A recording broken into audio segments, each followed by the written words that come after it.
यार सभी को आई होप आप सभी ठीक होंगे। तो अभी जो है हाई कोर्ट के आपके जो फाइनल आंसर की थी वो भी उन्होंने दे दी है। तो अब आपको ना काफ़ी हद तक क्लैरिटी मिल चुकी होगी कि आप इस बार जो है वो इस एग्ज़ाम को निकाल पा रहे हैं या नहीं। इट मीन्स कि आप जो डिस्क्रिप्टिव फेज़ है उसमें एंटर हो पाएंगे या नहीं हो पाएंगे। और दूसरी चीज़ ये रही कि देखिए, टू बी ऑनेस्ट, अगर आपके मार्क्स स्पेशली जनरल कैटेगरी और ईडब्ल्यूएस अगर 70 से नीचे हैं तो मुश्किलें हो सकती है आपके लिए, क्योंकि मैं ये चीज़ बार बार आपको रिपीट कर रहा हूँ। 3 क्वेश्चन ऑलरेडी स्क्रैप हो चुके हैं। इसका फ़र्क नो डाउट जो आपकी फ़ाइनल एक तरह से जो आपकी कट ऑफ बनेगी उस पर इसका असर दिखेगा, पर इतना भी नहीं दिखेगा कि आपकी कट ऑफ जो है वो 68 या 65 के आसपास आ जाएगी, क्योंकि आपको पता है कि एक नंबर पे ना काफ़ी बच्चे लाई करते हैं। तो टोटल करने ही इनको 72 है जनरल कैटेगरी से क्वालिफाई। तो अगर एक ही नंबर पे मान लीजिए 18-20 कैंडिडेट आ गए तो वहीं पे गेम ओवर हो जाएगी। तो ये चीज़ आपको समझनी होगी। आज मैंने आपको ये बोला था कि देखिए हम लोग क्या करेंगे कि आपको मैं प्रीवियस ईयर के जो भी 2022 के बाद हाई कोर्ट के जितने भी एग्ज़ाम हुए हैं उसके जो डिस्क्रिप्टिव पेपर में ऐसे पूछे गए हैं उनकी कंपाइलेशन आपको दे दूंगा मैं करके, जिससे फ़ायदा आपको ये होगा कि आपको बहुत अच्छी अंडरस्टैंडिंग हो जाएगी कि कौन सी ब्रॉड थीम है जहाँ से हाई कोर्ट जो है वो रेगुलरली ऐसे पूछ रहा है। और दूसरा ये हो जाएगा कि आपकी बहुत अच्छी प्रैक्टिस भी हो जाएगी, क्योंकि ये लगभग 30 से 35 ऐसे बन गए हैं। अगर देखिए इसके आसपास पेपर आता है तो आपको बहुत आसानी से आप मैनेज कर पाएंगे। अगर इसके बाहर चला जाता है तो नो डाउट इसका फ़र्क जो है वो आप पे ही नहीं पड़ता है, क्योंकि पूरे बच्चों के लिए वो चीज़ें टफ़ हो जाती है।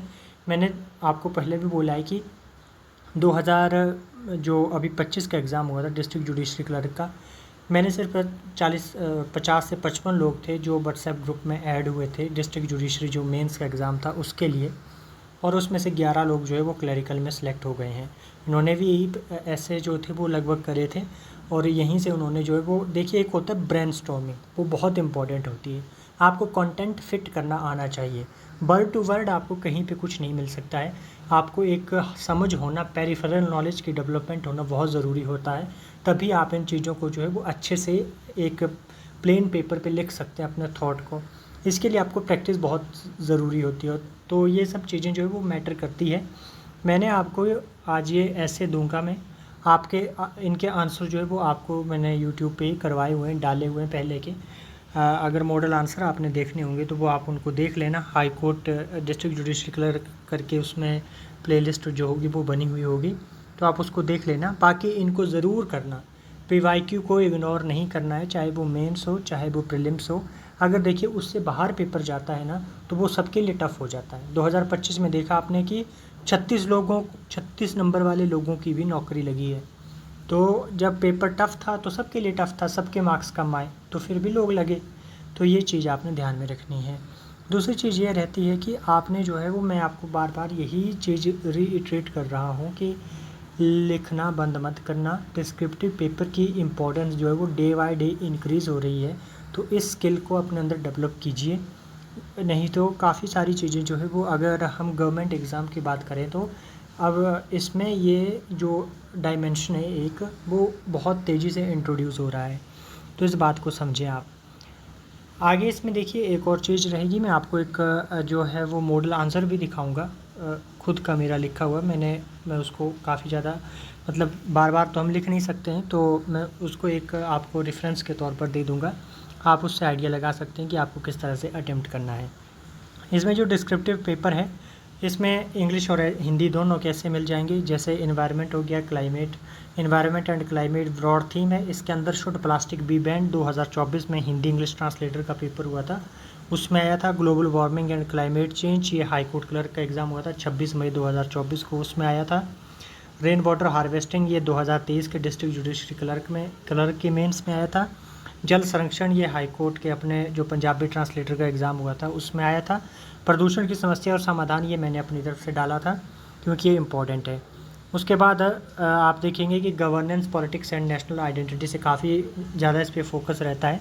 जैसे 2024 में इंग्लिश में जुडिशरी एंड इट्स वर्किंग पूछा इन्होंने ट्रांसलेटर के पेपर में। वन नेशन वन इलेक्शन इन्होंने 2024 में पूछा।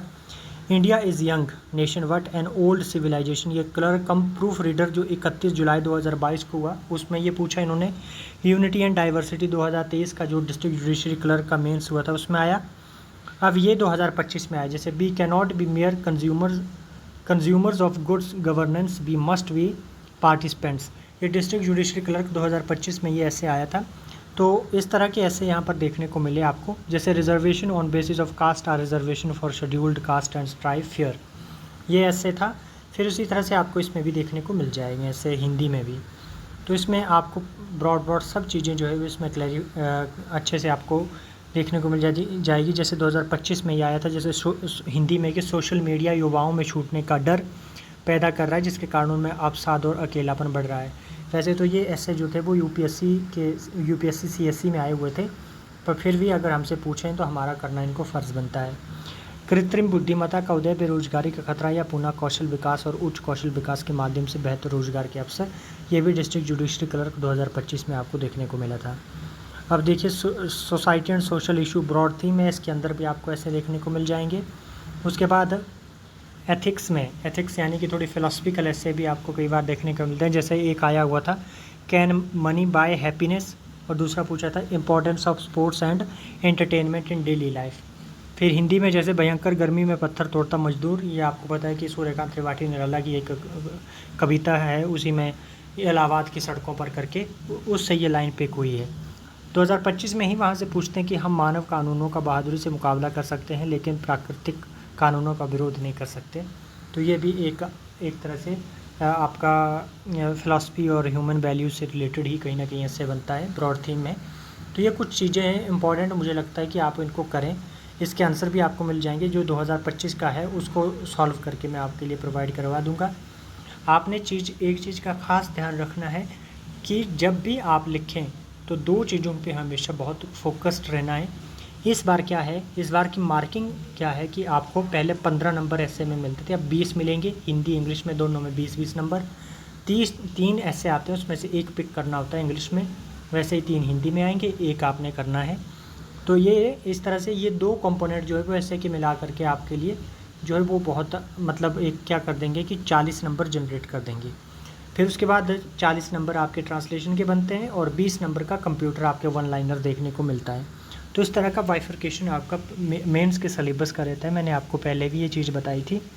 जितना जल्दी आप इस चीज़ को शुरू करेंगे उतना ही आप आगे रहेंगे, क्योंकि आपको पता है कि बच्चे हर कोई मेहनत करता है, थोड़ा सा आपको जो है वो ज़रूर थोड़ा सा एफ़र्ट ज़्यादा करने की ज़रूरत पड़ती है। तो ये बात ध्यान में रखना। दूसरी चीज़ है, कई लोग पूछ रहे थे कि किस तरह से शुरू करें। पहले तो अपने थॉट को समझिए, थॉट प्रोसेस को। जैसे मान लीजिए दिमाग में आपके बहुत कुछ एक्यूमुलेट है आपके दिमाग के अंदर, पर जब लिखने की बारी आती है तो आपको यही समझ नहीं आ रही है कि इंट्रो में क्या लिखूँ मैं, बॉडी में क्या लिखूँ या कंक्लूज़न में क्या दूँ। तो ये बहुत बड़ा एक ना मतलब डायलेमा होता है। अगर आप इस चीज़ को एड्रेस नहीं कर पा रहे हैं तो मतलब प्रॉब्लम कहाँ पर है? प्रॉब्लम आपके नॉलेज में नहीं है, प्रॉब्लम आपके जो थॉट को प्रेजेंट करने का तरीका है कहीं ना कहीं उसमें है। तो आपको ये चीज़ जो आपकी ठीक होगी वो सिर्फ़ और सिर्फ प्रैक्टिस से होगी। कोई 1-2 दिन का कोई ऐसा नुस्खा नहीं है जिसको बताऊंगा मैं और ये आप कर पाएंगे बहुत जल्दी। तो ये आप इस बात को समझें। मैं अब आपको वो दिखाता हूँ जो मैंने खुद हैंड रिटन है, उसको एक बार देखिए, आप थोड़ा सा उसका आइडिया हो जाएगा। मैं बाकी उसको टेलीग्राम पे भी शेयर कर दूंगा और इस PDF को भी वहाँ पे शेयर कर दूंगा, आप वहाँ से इसको डाउनलोड कर लेना। ये ऐसे जो था वो मैंने तभी लिखा था पिछले साल जब पेपर हो रहा था, तो काफ़ी लोग जो वो डिमांड कर रहे थे कि आप एक ऐसे खुद लिख करके हमें बताइए कि किस तरह से हमें एड्रेस करना चाहिए। तो मैंने लिखा था 1 नेशन 1 इलेक्शन के ऊपर। तो आपने देखिए जब भी आप ऐसे की इंट्रो सेट करते हैं तो मुझे लगता है, देखिए कई लोग आपको सजेस्ट करते हैं कि भाई ऐसा नहीं होता है, उसमें UPSC की लेवल की राइटिंग की कोई ज़रूरत नहीं होती है, आप सिंपल से ऐसे लिखेंगे वो चल पड़ता है। No doubt. देखिए मैं आपको यही चीज़ बोलूँगा कि कंटेंट की वैल्यू हर जगह होती है, चाहे वो हाई कोर्ट हो, चाहे वो UPSC हो, चाहे HS का एग्ज़ाम हो, कहीं पर भी हो। अगर आपने कंटेंट अच्छा लिखा है तो उसकी वैल्यू हमेशा रहेगी। और हैंड राइटिंग जो है वो हाई कोर्ट में बहुत मैटर करती है। ये मैं आपको फिर दोहरा देता हूँ कि हाई कोर्ट में राइटिंग की बहुत वैल्यू होती है, इसलिए साफ़ सुथरा विदाउट कटिंग के अच्छे से लिखना। आप ऐसे को किस तरह से शुरू करें? देखिए आप ऐसा तो है नहीं कि आपके पास अगर यहाँ पर जैसे यूपीएससी का ऐसे होता है तो वहाँ पर जनरली क्या होता है कि आपके पास वर्ड लिमिट बहुत अथाह होती है, मतलब कि बहुत वर्ड होते हैं आपके पास। आप पहले स्टोरी से शुरू कर करके बाद में जो है वो मेन पॉइंट पे आ सकते हैं। पर यहाँ पर थोड़ा सा आपके पास वर्ड लिमिट भी कम है और आपको जो है वो अच्छा कंटेंट भी देना है, अच्छी प्रेजेंटेशन भी देनी है। तो आप किस तरह से शुरू कर सकते हैं, आपको अगर कोई फैक्ट पता है, डेटा पता है, तो उसको ऐड कर दीजिए इंट्रो में, या फिर आप कोट से शुरू कीजिए, जैसे मैंने किया है कोट से कि one nation one election is not A slogan, it is a steps towards stable and responsible government. और हमेशा जब कोई कोट लिखते हैं या कोई कोटेशन डालते हैं ना, उसको बिल्कुल सेंटर में रखना है। ऐसा नहीं कि आप बाहर से शुरू कर रहे हैं फिर उसको पूरा जैसे पैरा लिखते हैं वैसे ख़त्म कर रहे हैं, फिर तो वो भद्दा लगता है, दिखने में भी अच्छा नहीं लगता। अब इसी जगह पे मैंने तो खैर एक ही पेन यूज किया है, पर अगर आप जैसे कोई दूसरा पेन भी यूज़ कर रहे होंगे तो दो पेन जैसे कि ब्लैक और ब्लैक बॉल पेन यूज़ करते हैं, दूसरा फिर आप ब्लू पेन यूज़ करते हैं। तो जब आप इस तरह से लिखेंगे तो जब आप मान लीजिए कि आपने लिखी है पहले कोटेशन डाली है, तो कोटेशन को आप ब्लैक पेन से लिखिए और उसको इन्वर्टेड कॉमास के अंदर रखेंगे। फिर उसके बाद आप लिखेंगे जैसे कि ये लिखा हुआ है, India the world's is largest democracy thrives on its electoral process which gives people the power to choose their representative. However, the current systems of staggered elections across states and at the national level often results in the country being in a perpetual election mode. बहुत simple सी भाषा रखनी है, कोई ज़्यादा heavy English के word लाने की कोई ज़रूरत नहीं है, सिंपल सी लैंग्वेज रखनी है आपने। दिस कंटिन्यू साइकिल डिसरप्ट्स क्या गवर्नेंस और ड्रेन्स फाइनेंशियल रिसोर्सेज और डाइवर्ट करती है एडमिनिस्ट्रेटिव मशीनरी को एंड सिक्योरिटी फोर्सेस को फ्रॉम देयर कोर ड्यूटीज़। देखिए बहुत अच्छी, मतलब एक सिंपल से लैंग्वेज है और आम बंदा भी इस भाषा को समझ सकता है। अब यहाँ से बंदे को आइडिया हो गया कि इस बंदे की समझ बहुत अच्छी है, एक तरीके से इसको आइडिया है चीज़ों का कि इसकी ज़रूरत क्यों है। फिर आगे देखिए आपने, against the backdrop the concept of one election and one nation one election has emerged as a major electoral reform proposal. It seeks to synchronize election for the Lok Sabha and all state legislative assemblies so that they are held simultaneously once every 5 years, thereby bringing stable and efficiency to the system. अब ऐसे intro लिखेंगे आप, फिर उसके बाद लिखेंगे आपकी थोड़ा सा बैकग्राउंड के साथ चलते हैं, जैसे कि the concept is not a new to India after independence simultaneous elections were reality and successfully conducted. कब कब हुए थे, 1952, 57, 62 और 67 में। However the cycle was disrupted when some states assemblies were dissolved prematurely in 1968 and 1969 and later the Lok Sabha itself was dissolved in 1970 before completing its full term. Since then, elections in India have become scattered across different times and regions, leading to frequent imposition of the model code of conduct and repeated deployment of resources. To revive the idea of synchronized elections, various institutions have constituted on its over the years. The Law Commission in 1999 and later the Niti Aayog in 2017 recommended exploring the feasibility of simultaneous polls, recognizing their potential benefits in reducing cost and improving governance. To give concrete shape to this proposal, the Government of India constituted a high-level committee under the chairmanship of former President Ramnath Kovind on 2 September 2023. This committee was tasked with examining. अब देखिए यहाँ पे mistake हुई है मुझसे, तो आपने cutting नहीं करनी है, उसको इन्वर्टेड कॉमास के अंदर रखना है। इस तरह से जब आपका पूरा पेज साफ सुथरा लगता है, जब आप कटिंग करते हैं तो कहीं ना कहीं वो थोड़ा सा गंदा लगना स्टार्ट हो जाता है, तो इसलिए कटिंग नहीं करनी है। जब कोई गलती हो जाती है तो उसको इन्वर्टेड कॉमा में रखें। The legal constitutional and legislative requirement to implement the concept of one nation and one election over a period of 6 months. The committee consulted former CGI, election commission officials, state representative and political parties. In its final report submitted to the President of India on 14 March 2024, the committee suggested a phased approach to implementation. It proposed holding election to the Lok Sabha and State Assembly together, followed by panchayats and municipal election within 100 days. The report also recommended amending constitutional provisions such as Article 83 and 170 to align the tenures of the state assembly with Lok Sabha and suggested the case of government falls mid-term, fresh election should be conducted only for the remainder of the unexpired term, not a full 5 years. इस तरह से आपने इसको ऐसे लिखेंगे तो मुझे लग रहा है कि बहुत अच्छे नंबर आपको मिलेंगे, क्योंकि आप हर एक डायमेंशन को कहीं ना कहीं इसमें टच कर रहे हैं, कॉन्स्टिट्यूशनल भी, सोशल भी, और हर तरह के मतलब क्या क्या डेवलपमेंट हो रही है या हुई है, आपने हर चीज़ को यहाँ पर एक तरीके से एड्रेस कर दिया, और आपने जो है वो साफ़ सुथरा भी लिखा है, तो आपको नंबर इसमें मिलेंगे, क्यों नहीं मिलेंगे, आपके नंबर बिल्कुल भी कहीं नहीं कर सकते हैं। तो आपने जो है इस तरह से अप्रोच करना है। कई लोग बोलते हैं कि अंडरलाइन करने के लिए, देखिए मैं मानता हूँ कि आपको अंडरलाइन करना चाहिए, पर कई बार हम अंडरलाइन करते हैं अपनी समझ और अपनी अंडरस्टैंडिंग के अकॉर्डिंग, हमें लगता है कि ये पॉइंट इंपॉर्टेंट है, मैं अंडरलाइन कर रहा हूँ। तो आप कहीं ना कहीं जो है वो एग्ज़ामिनर को ये सिग्नल देते हैं कि देखिए भाई जी, या देखिए सर, ये हमारा जो है वो सबसे अच्छा कंटेंट है, हमने जो है वो बेस्ट पॉइंट लिखा हुआ है इस एसे के अंदर, आप इसको देखिए। अगर मान लेते हैं कि वो एग्ज़ामिनर के पॉइंट ऑफ व्यू से वो चीज़ ठीक नहीं है, मतलब उतना वैलिड या उतना स्ट्रॉन्ग पॉइंट नहीं है, तो वो कहीं ना वो एक बैक ऑफ द माइंड जो है वो एक आपके लिए बैकफायर कर जाती है चीज़, क्योंकि एग्ज़ामिनर के माइंड में वो चले एक चीज़ बैठती है। खुद एग्ज़ामिनर की जगह खुद को रख के देखिए, अगर कोई ऐसे आपके सामने मान लीजिए कोई हाईलाइट की हुई चीज़ है और आपको लगता है कि वो इम्पॉर्टेंट नहीं है, उतनी इम्पोर्टेंट नहीं है जितना उस बंदे ने उसको हाईलाइट किया हुआ है, तो आपको कहीं ना आप बाकी चीज़ों को पढ़ने से पहले एक कंक्लूजन पे पहुंच जाएंगे कि इसको इतने नंबर देना ठीक रहेगा, क्योंकि जब बंदे ने अपना बेस्ट कंटेंट दिखाने की कोशिश की है और वहाँ पर जो है वो उसका कुछ इतना अच्छा लिखा हुआ या इतना इम्प्रेसिव नहीं दिख रहा है, तो इसको आगे पढ़ने की क्या ज़रूरत है।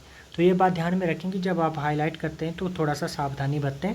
दूसरी चीज़ ये रहती है कि अपना जो कंटेंट होता है, कोई किसी भी एग्ज़ामिनर को, देखिए जजेस आपके पेपर चेक करते हैं तो उनको कोई भी दिलचस्पी नहीं, इवन कोई भी एग्ज़ामिनर चेक करे उसको कोई दिलचस्पी नहीं होती है आपके पूरे पन्ने पढ़ने की। तो थोड़ा सा अपने कंटेंट को अच्छा रखें और अच्छी प्रेजेंटेशन दें, तो आपको इसका ज़रूर बेनिफिट मिलेगा, बाकी लोगों को भी फ़ायदा हुआ है। तो अगर आप इनको जो है वो मतलब अच्छे से फॉलो करेंगे तो आपको भी इस चीज़ का फ़ायदा मिलेगा। तो आई होप आपको इसकी क्लैरिटी मिल चुकी होगी। मैं आपको ये पीडीएफ जो है बाकायदा टेलीग्राम के ऊपर भी शेयर कर दूंगा। बाकी आज से ही प्रैक्टिस शुरू कर दें जिनका सिलेक्शन हो रहा है, जिनका लग रहा है कि मेरा मेंस होगा, मेरा मेंस जो है मैं डेफिनेटली डिस्क्रिप्टिव लिख रहा हूँ।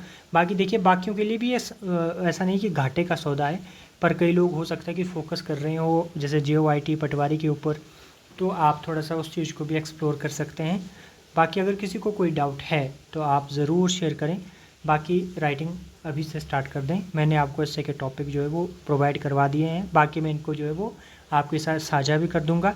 और कंप्यूटर को नेगलेक्ट ना करें, क्योंकि वन लाइनर आते हैं और ईजी से होते हैं, 20 के 20 नंबर जो है वो आपके मतलब ईज़िली आप 15 अगर तो स्कोर उसमें कर ही सकते हैं। तो अगर 15 नंबर वहाँ से ले आए आप, और 40 में से अगर आप 25 और 30 के बीच में ले आते हैं, तो आप सोचिए 30 और 15 45, और 40 में से 20 भी अगर आप बहुत कम लेके आए और 20 ट्रांसलेशन में लेकर के आते हैं तो आप 70 के पास पहुंच जाते हैं। तो इसकी इम्पोर्टेंस को समझें। आई होप आपको क्लियर हो चुका होगा। अगर कोई डाउट है अभी तो आप ज़रूर कमेंट करके बताइएगा, मैं कोशिश करूँगा आपको आंसर देने की। Thank you.